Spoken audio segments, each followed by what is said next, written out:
નમસ્કાર, આપ નિહાળી રહ્યા છો અડીખમ ગુજરાત. ભારતના ચૂંટણી પંચ દ્વારા 7મી મે 2024ના રોજ યોજાનાર લોકસભા સામાન્ય ચૂંટણી 2024 અંતર્ગત મતદારો ચૂંટણીમાં ઉત્સાહપૂર્વક જોડાય અને મતદાનની ટકાવારી વધે તે હેતુસર મહીસાગર જિલ્લા ચૂંટણી અધિકારી અને કલેક્ટર નેહા કુમારી દ્વારા મહીસાગર જિલ્લાની વ્યાજબી ભાવની દુકાનોના વેપારીઓના સંગઠન તથા જિલ્લાની ગેસ એજન્સીઓના સંગઠન સાથે MOU કરવામાં આવ્યા.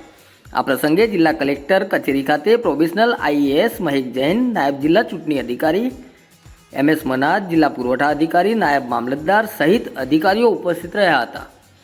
આ MOU દ્વારા વ્યાજબી ભાવની દુકાનોના વેપારીઓના સંગઠન તથા ગેસ એજન્સીઓના સંગઠનમાં જોડાયેલ સંસ્થાઓના ગ્રાહકો અને કર્મચારીઓનું મતદાર યાદીમાં 100% રજીસ્ટ્રેશન તેમજ લોકશાહીને મજબૂત કરવા અચૂક મતદાન કરવા પ્રેરિત કરવામાં આવશે.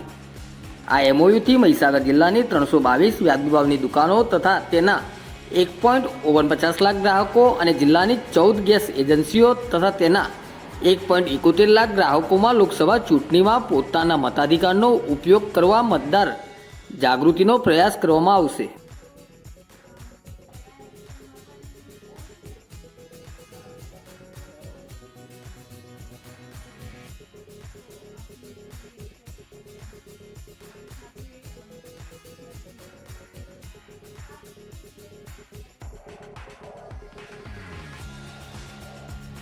અડીખમ ગુજરાત ન્યૂઝ ચેનલને સબસ્ક્રાઇબ કરીએ અને વિડીયોને લાઇક કરીએ તેમજ વધુમાં વધુ ગ્રુપોમાં શેર કરીએ.